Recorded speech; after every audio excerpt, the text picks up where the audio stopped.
సర్వశాంతయే శాంతపావనమచింత్య వైభవం తం నరం వపుషి కుంజరం ముఖే మన్మహే కిమపి తుందిలం మహత్తరమైనటువంటి పరమ కారుణికులైనటువంటి ధర్మశాస్త్రకారులైనటువంటి మహర్షుల నిర్దేశంలో ఆవిర్భవించినటువంటి స్మృతి గ్రంథాలలో శ్రేష్టమైనటువంటి శృతి గ్రంథమైనటువంటి మనుస్మృతిలో చెప్పబడినటువంటి ఈ ధర్మ సంబంధమైనటువంటి విషయాలకు మూలమైనటువంటి సృష్టి విచారం ఏదైతే ఉన్నదో ఆ సృష్టి విచారంలో మరికొన్ని విశేషాలని మనం ఇప్పుడు తెలుసుకుంటూ ఉన్నాం. అక్కడ చెప్పబడినటువంటి విధంగా మనకు కొన్ని విశేషాలు పూర్వం పరిచితమైనవి. అందులో తొలిసారిగా జలముల యొక్క సృష్టి, చరములతో పాటు అండ ఆవిర్భావము, ఆ అండంతో పాటు బ్రహ్మ యొక్క ఆవిర్భావము, ఆ అండంలో బ్రహ్మ ప్రవేశించి ఆ అండాన్ని రెండుగా విభజించడం వల్ల మనకు ఊర్ధ్వలోక సముదాయము, భూమండలము ఏర్పడటం, మధ్యలో అంతరిక్షం ఏర్పడటం, ఇవన్నీ జరిగినాయి. ఇవన్నీ జరిగాక మహత్తు, అహంకారము, పంచతన్మాత్రలు, జ్ఞానేంద్రియములు, కర్మేంద్రియములు, ఇటువంటి సముదాయం అంతా కూడా సృష్టి చేయబడి దీన్ని ప్రాకృతిక సృష్టి అంటారు. అంటే కనబడేటువంటి జీవరాశులన్నిటిలో కూడా వ్యాప్తమై ఉండి వివిధ అవయవములుగా వ్యవహరింపబడేటువంటి కారణ సముదాయం ఏదైతే ఉన్నదో ఆ కారణ సముదాయ సృష్టికి ప్రాకృత సృష్టి అని పేరు. అటువంటి ప్రాకృత సృష్టి నెలకొన్నది. ఆ తర్వాత వైకృత సృష్టి అంటే సమస్త జీవరాశుల యొక్క సృష్టి. ఆ జీవరాశులకి నామకరణములన్నీ కూడా వేద శబ్దం చేత చెప్పబడేటువంటి గ్రంథములు ఏవైతే ఉన్నాయో ఆ గ్రంథముల ద్వారా నామకరణ వ్యవహారం అనేటువంటిది జరిగింది. ఇంతవరకు కూడా మనం తెలుసుకున్నాం. ఈ పైన జరగబోయేటువంటి విశేషాలు మనకి ఈ మనుస్మృతిలో ఉన్నటువంటివి ఇలా చెప్పబడుతూ ఉన్నాయి. కర్మాత్మనాంచ దేవానాం సోసృజత్ ప్రాణినాం ప్రభు సాధ్యానాంచ గణం సూక్ష్మం యజ్ఞంచైవ సనాతనం అని. ఆత్మనాంచ దేవానాంచ కర్మ. ఇప్పుడు జీవరాశులు పుట్టింపబడిన తర్వాత వాటికి ఒక పని ఉండాలి. పని లేకుండా నిశ్శబ్దంగా కూర్చుంటే ఈ జగత్తు ముందుకు వెళ్ళదు. కనుక ప్రతి వాళ్ళకి ఏదో ఒక వ్యాపకం ఉండాలి, పని ఉండాలి. అందుకోసమని తనకొక కార్యాన్ని తయారు చేసుకున్నాడు ఆయన. దానితో పాటు దేవతలందరికీ కూడా కర్మని సృష్టి చేశాడు. సృష్టి చేసి ప్రాణులందరికీ కూడా కర్మని సృష్టి చేశాడు. సమస్త జీవరాశులకి వివిధ వ్యాపారాలని ఆయన అప్పచెప్పాడనమాట. నువ్వు ఈ పని చేయాలి, నువ్వు ఈ పని చేయాలి, నువ్వు ఈ పని చేయాలి అని చెప్పేసి. ఆ విధంగా పనులన్నీ చేశాక సాధ్యానాంచగణం, సాధ్యగణం అనేటువంటి ఒక గణాన్ని సృష్టి చేశాడు. వాళ్ళు ఏం చేస్తారంటే ఈ పనులన్నీ సమస్త లోకాల చేత చేయించేటువంటి గణం అన్నమాట. వారిని సృష్టి చేసి సూక్ష్మం యజ్ఞం చైవ సనాతనం, ఆ సూక్ష్మ సాధ్యగణాన్ని సృష్టి చేశాక యజ్ఞం చైవ సనాతనం. సనాతనం అంటే నిత్య నూతనమైనటువంటిది, శాశ్వతంగా ఉండేటువంటిది, సమస్త లోకవాసులకి కూడా వారి వారి యొక్క ఈప్సితములను నెరవేర్చేటువంటి ఒక సాధనం, అది యజ్ఞం అన్నమాట. యజ్ఞాన్ని సృష్టి చేశాడు. కనుక ఇలా సృష్టి చేశాక అగ్నివాయురవిభ్యస్తు త్రయం బ్రహ్మ సనాతనం దుదోహ యజ్ఞసిద్ధ్యర్థం ఋగ్యజుస్సామలక్షణం. అగ్నిని పిలిచాడు, వాయువుని పిలిచాడు, సూర్యుని పిలిచాడు. పిలిచి ఆ పరమాత్మ వారి ముగ్గురు నుంచి కూడా ఋగ్వేదము, యజుర్వేదము, సామవేదము అని 3 వేదములను ఆయన వెలికితీశాడట. కనుక ఈ 3 వేదముల ద్వారా యజ్ఞమునకు కావలసిన, యజ్ఞ నిర్వహణానికి కావలసినటువంటి మంత్ర సముదాయం, అదేవిధంగా కృత్య సముదాయం, అందులో చేయవలసినటువంటి వివిధ పద్ధతుల్లో ఉండేటువంటి సూక్ష్మాతి సూక్ష్మ అవయవ సముదాయం, ఇవన్నీ కూడా ఈ 3 వేదాల్లో నిక్షిప్తం చేయబడ్డాయి. అంత విస్తృతమైనటువంటి వేదరాశులు ఈ రోజున మనకి దొరుకుతున్నటువంటిది ఏమిటంటే అతి తక్కువ అన్నమాట. అల్ప పరిమాణంలో 1131 వేద శాఖలు మనకు ద్వాపర యుగం నుంచి కలియుగ ఆరంభం సమయానికి మానవ లోకానికి అందుతూ ఉన్నాయి. కానీ ఈ రోజున మన యొక్క దుస్థితి ఏమిటి అంటే కేవలం 7 శాఖలు కూడా పూర్తిగా దొరకటం లేదు.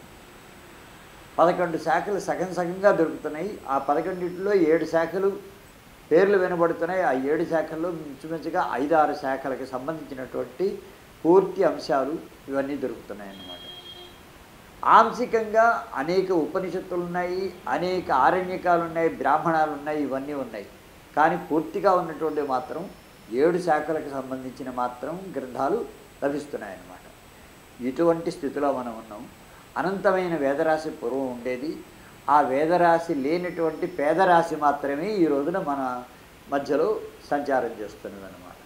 కనుక ఇటువంటి ఈ దివ్యమైనటువంటి గ్రంథ సముదాయం ఋగ్వేదము, యజుర్వేదము, అదేవిధంగా సామవేదము అనేటువంటి వేదత్రయిని ఈ సూర్యుడు, వేదత్రయిని ఈ అగ్ని, వాయువు, సూర్యుల నుంచి ఆయన బయటికి తీశాడట. కాలం ఆ తర్వాత ఆయన కాలం కాల విభక్తిశ్చ నక్షత్రాణి గ్రహాస్తథా సరితః సాగరాశ్చైలాన్ సమాని విషమాణి చ. తర్వాత సృష్టి ఏమిటి అనేటువంటి దాంట్లో మనకి చెప్తున్నారు. కాలాన్ని సృష్టి చేశాడు. పూర్వం మనం కనుక చూసినట్లయితే దిక్కుల్ని సృష్టి చేశాడు ఆయన. దిగ్విభాగం తర్వాత ఇప్పుడు కాల విభాగం. ఈ రెండు మన యొక్క మానవ జీవనంలో ఎంత ప్రభావాన్ని చూపిస్తున్నాయో మనకి తెలుసు. మనం ఉండేటువంటి దిక్కేవి, మనం ఉన్నటువంటి సమయం ఏది, ఇవన్నీ తెలియాలంటే కాలం కావాలి. కాలంతో పాటు దాని విభాగాలు లిప్త నుంచి మొదలుపెట్టి, అంటే కనురెప్పపాటు దగ్గర నుంచి మొదలుపెట్టి మనకు యుగాన్ని, మహాయుగాన్ని, కల్పాన్ని, పరార్థాన్ని కూడా కొలవడానికి కావలసినటువంటి కాల విశేషాలన్నీ కూడా సృష్టి చేయబడ్డాయి అన్నమాట. ఎంత ఘనమైనటువంటి విభాగము, ఎంత మహత్తరమైన స్పృహ మన ప్రాచీనులకు ఉన్నదో మనం దీని ద్వారా తెలుసుకోవచ్చు. కనుక కాల విభాగాన్ని సృష్టి చేశాక నక్షత్రాణి గ్రహాంస్తథా అన్నారు. కాలంలో నిలబడి ఉంటాయట సమస్త వస్తువులు కూడా. కాలము చేతనే పరిపాలింపబడుతూ ఉంటాయి. అందుచేత ముందు కాలాన్ని సృష్టి చేసి ఆ తర్వాత నక్షత్రాలను సృష్టి చేశారు. ఒక నక్షత్రం యొక్క వయస్సు ఈ సౌర కుటుంబంలో ఉండేటువంటి సూర్యుని యొక్క వయస్సు కంటే కొన్ని వేల కోట్ల సంవత్సరాల మునుపటిదిట. అంత మహత్తరమైనటువంటి నక్షత్ర సముదాయాన్ని సృష్టి చేశాడు ఆయన. దానితో పాటు గ్రహ సృష్టి జరిగింది. దానితో పాటు సరిత అంటే నదులు, అదేవిధంగా సాగరాహ అంటే సముద్రములు, శైలములు అంటే పర్వతములు, సమాని విషమానిచ ఎత్తుపల్లాలలో ఉండేటువంటి సమస్త ప్రదేశ సముదాయము కూడా.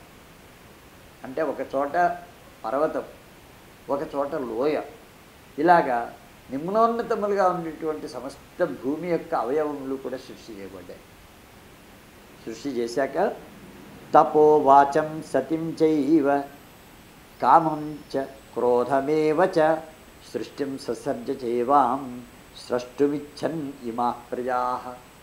మానవుల్ని, మిగిలిన జీవరాశుల్ని ముందు సృష్టి చేసేటువంటి సందర్భంలో వాళ్ళని సృష్టి చేసేయలేదు.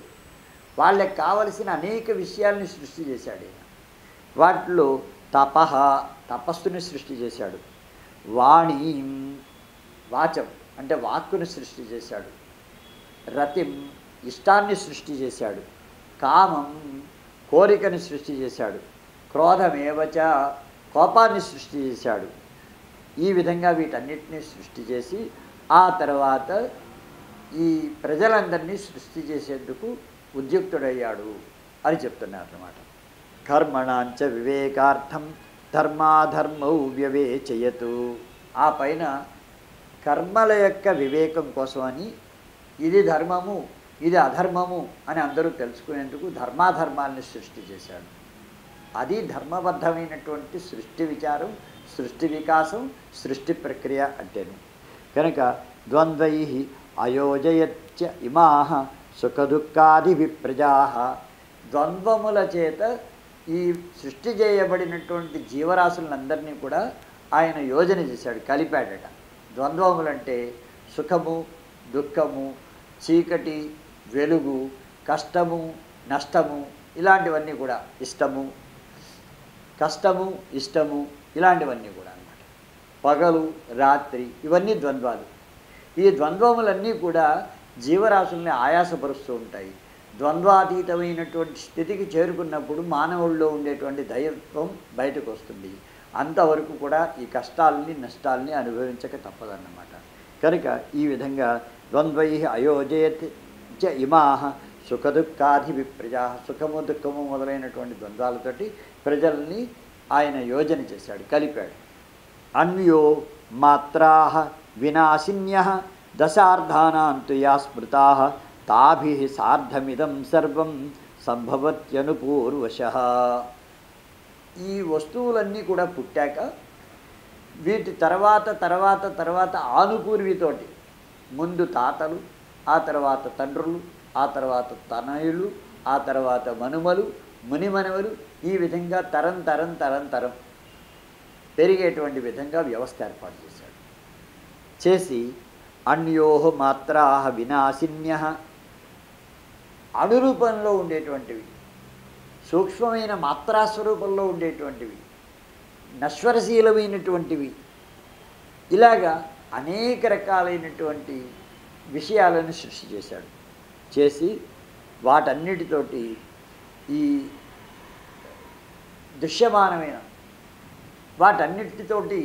దృశ్యమానమైనటువంటి జగత్తు ఆవిర్భవించేటువంటి ఒక క్రమాన్ని మనకు చూపించాడు. చూపించి యంతు కర్మణి యస్మిన్ సహ న్యయుంక్త ప్రథమం ప్రభు స తదేవ స్వయం భేజే సృజ్యమాన పునః. సృష్టి ఆదిలో ఆ స్వయంభువు సృష్టికర్త అయినటువంటి భగవంతుడు ఏ వస్తువుకి, ఏ జీవికి, ఏ దేవతకు, ఏ ఇతర జాతులన్నిటికీ కూడా, గంధర్వాది జాతులన్నిటికీ ఆయన కృత్యాలు ఏర్పరిచి నువ్వు ఈ పని చేయాలి అని చెప్పాడు. ఆ ధర్మాలని ఆయా జాతులన్నీ తూచా తప్పకుండా పాటిస్తున్నాయి ఇప్పటికి కూడా. కనుక స తదేవ స్వయం భేజే సృజ్యమాన పునః. తిరిగి తనని తాను సృష్టి చేసుకుంటూ ప్రతి జీవి కూడా ఆ కృత్యాలనే చేస్తూ వస్తున్నది. జంతువు చేసేటువంటి కృత్యం జంతువుది, పక్షి చేసేటువంటి కృత్యం పక్షిది. అదేవిధంగా ఇతర కృమికీటకాలు చేసేటువంటి కృత్యాలు వాటివి, మనిషి చేసే కృత్యం మనిషిది, రాక్షసుడు చేసేటువంటి కృత్యం రాక్షసుడివి. ఈ విధంగా తమ యొక్క స్వభావములు, తమ యొక్క కృత్యములు ఏవైతే బ్రహ్మచేత నిర్దేశింపబడ్డాయో, భగవంతుడి చేత విధింపబడ్డాయో, ఆ కృత్యములను ఆయా జీవరాశులన్నీ కూడా క్రమం తప్పకుండా అవి అనుసరిస్తున్నాయి, పాటిస్తున్నాయి. వీటికే ధర్మం అని పేరు. స్వస్వ విధులన్నమాట, తమకి అప్పచెప్పబడినటువంటి విధులు. కనుక ఏతదేవ ప్రపంచయతి, దీన్నే విస్తరిస్తున్నాడన్నమాట. హింస్రాహింస్రే మృదు క్రూరే ధర్మాధర్మౌ వృతానృతే యద్యస్యసో అదద్ధాత్ సర్గే తత్తస్య స్వయమావిశతు. సృష్టి ఆదిలో ఆ బ్రహ్మము, ఆ భగవంతుడు హింసని అహింసని, మృదుత్వాన్ని క్రూరత్వాన్ని, ధర్మమును అధర్మమును, ఋతమును అనృతమును, అంటే ఋతం సత్యమార్గము, అనృతం అసత్య మార్గం, వీటన్నిటినీ కూడా సృష్టి చేసి ఎవరెవరికి వేటిని ఆయన అప్పచెప్పాడో ఆ సర్గలో ఉండే, సర్గ అంటే సృష్టి అన్నమాట, ఆ సృష్టిలో ఉండే జీవరాశులన్నీ ఆ ద్వంద్వములు ఏవైతే ఉన్నాయో వాటినన్నింటినీ కూడా శ్రద్ధాపూర్వకంగా అనుసరిస్తూ ఉన్నవి అని చెప్పారు. యథర్తు లింగాన్యర్థవ స్వయమేవర్తు పర్యయే స్వాన్యభిపద్యంతే తథా కర్మాణి దేహినః. సాధారణంగా ఋతువులు ఉన్నాయి మనకి. వసంత ఋతువు, గ్రీష్మ ఋతువు, వర్ష ఋతువు, శరద్ ఋతువు, శిశిర ఋతువు, హేమంత ఋతువు, ఇలాగ మనకి ఈ విధంగా ఉండేటువంటి ఋతువులలో ఋతుధర్మాలని బట్టి మనకు ప్రకృతిలో అనేక రకాలైనటువంటి మార్పులు కలుగుతూ ఉంటాయి. ఏ ఋతువుకి సంబంధించినటువంటి ధర్మాలు ఆ ఋతువులో మనం గమనించవచ్చు. చైత్రం ఉందంటే చక్కగా సుమములు వికసిస్తాయి, భ్రమరులు ఝంకారాలు చేస్తుంటాయి. అదేవిధంగా ఇతర విధములైనటువంటి మలయపవనం వీస్తూ ఉంటుంది, సుగంధభరితంగా ఉంటుంది. మొత్తం అంతా కూడా హరిద్రూపంలో ప్రకాశవంతంగా ఉంటుంది. ఇదంతా కూడా ఒక ఋతుధర్మం, చైత్రానికి వసంతానికి సంబంధించిన ధర్మం. అదేవిధంగా గ్రీష్మ ఋతువులో మనకు చూసినట్లయితే ఎంతో వేడిగా ఉంటుంది. అంతేకాకుండా మనకు చాలా ఆ సూర్య ప్రతాపం జలాలు మనం సేవిస్తే కానీ తట్టుకోలేనంత తీవ్రంగా ఉంటాయి. ఈ విధమైనటువంటి ప్రతాపం, సూర్య ప్రతాపాన్ని చూడాలంటే గ్రీష్మంలో. వర్ష ఋతువులో సమస్త లోకాలలో వర్షం కురుస్తూ ఉంటుంది. శరత్తులో కలహారాలు, ఇతర కుసుమావళి మొత్తం వికసిస్తూ ఉంటుంది. రెండవ వసంతం అని శరత్తుకు పేరు. అలాగే హేమంతంలో మంచు పడుతూ ఉంటుంది. శిశిరంలో మొత్తం వృక్షాలన్నీ కూడా తమ తమ యొక్క ఆకులను, పత్రాలను విడిచిపెట్టి మళ్ళా చైత్రానికి వసంత ఋతువుకి వచ్చేసరికి కొత్త చిగుళ్ళని పెట్టడానికి కావలసినటువంటి శక్తిని పొందుతూ ఉంటాయి. ఇటువంటి ఋతుధర్మములు ఏవైతే ఉన్నాయో అటువంటి ఋతుధర్మములన్నీ కూడా ఎంత సహజములో మానవాది జీవరాశులలో వారికి విధింపబడినటువంటివన్నీ కూడా ఆ దేహులందరూ, శరీరధారులైనటువంటి జీవులందరూ ఆయా సమయాల్లో ఆ ఋతువులను బట్టి ఎలాగైతే పరిణామాలు ప్రకృతిలో సంభవిస్తున్నాయో తమ స్వభావానికి అనుగుణంగా ఆయా కాలములను బట్టి వారు కూడా వేరు వేరు విషయాలను ఆశ్రయిస్తూ తాము ముందుకు వెళ్తూ ఉంటారు, ఆచరిస్తూ ఉంటారు అన్నమాట.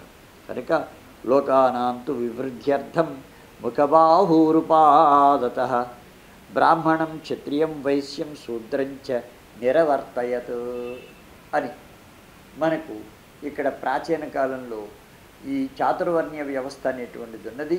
చాతుర్వర్ణ వ్యవస్థలో బ్రహ్మ, క్షత్రియ, శూద్ర, వైశ్యులు అనేటువంటి 4 రకములైనటువంటి వర్ణముల యొక్క వ్యవస్థ సృష్టి చేయబడింది. వారికి ఆ వర్ణానుసారం కృత్యములు కూడా ఏర్పరచబడ్డాయి అని మనకు ఇక్కడ చెప్పబడుతున్నది. ద్విధా కృత్వాత్మనో దేహం అర్ధేన పురుషోభవత్ అర్ధేన నారీ తస్యాం సవిరాజం అసృజత్ ప్రభుం. ద్విధా కృత్వాత్మనో దేహం అర్ధేన పురుషోభవత్ అర్ధేన నారీ తస్యాం సహ విరాజమసృజత్ ప్రభు అని చెప్పారు. ఇక్కడ స్త్రీ పురుషులు అనేటువంటి వాళ్ళని కూడా సృష్టి చేశాడు. స్త్రీ సృష్టి, పురుష సృష్టి. కారణం ఏమిటంటే ఈయన ఒక స్థాయి వరకు ఈయన సృష్టి చేశాడు. ఆ పైన సృష్టి క్రమం ఈ స్త్రీ పురుషుల యొక్క సమాగమం వల్ల కలుగుతుందన్నమాట. ఈ స్త్రీ పుంజాతి ద్వయం అనేటువంటిది ఏదైతే ఉన్నదో దీన్ని సమస్త జీవులలో కూడా సృష్టి చేశాడు ఆయన. చేసి ద్విధాకృత్వాత్మనో దేహం అర్ధేన పురుషోభవత్, తన యొక్క దేహాన్ని 2గా చేసుకుని ఒక సగం నుంచి పురుషుడిని పుట్టించాడట, 2వ సగం నుంచి స్త్రీని పుట్టించాడనమాట. తపస్తత్వా అసృజద్యం, ఆ పైన ఆ విధంగా స్త్రీ పురుషుల్ని పుట్టించి ఆ స్త్రీ యందు విరాట్ పురుషుడిని పుట్టించాడు. ఆ విరాట్ పురుషుడు తపస్తత్వా అసృజద్యం తు సస్వయం పురుషో విరాట్ తమ్మాం విత్తాస్య సర్వస్య స్రష్టారం ద్విజసత్తమాహ. కాబట్టి తపస్తత్వ అతి తీవ్రమైనటువంటి తపస్సు చేసి యంతు సహ స్వయం పురుషో విరాట్, ఆ విరాట్ పురుషుడు ఎవరిని సృష్టి చేశాడో ఆ విరాట్ పురుషుని చేత సృష్టి చేయబడినటువంటి ఆ తత్వం ఏదైతే ఉన్నదో ఆ తత్వంతో కూడినటువంటి వ్యక్తిని ఎవరిని సృష్టి చేశాడో ఆ వ్యక్తిని నేనని తెలుసుకోండి అని మనువు చెప్పాడనమాట. కనుక ఈ విధంగా మనకు ఈ మనువు నుంచి కనుక ఈ విధంగా మనకు విరాట్ పురుషుడి నుంచి మనువు యొక్క ఆవిర్భావం జరిగింది అన్న విషయం ఇక్కడ చెప్పబడుతున్నది. ఇంత మహత్తరమైనటువంటి కథనం సృష్టికి సంబంధించినటువంటిది మనకు ఈ మనుస్మృతిలో లభిస్తున్నది. తర్వాత అంశాలు ఏమిటి అనేటువంటిది మనం ముందు భాగాల్లో తెలుసుకుంటాం. స్వస్తి.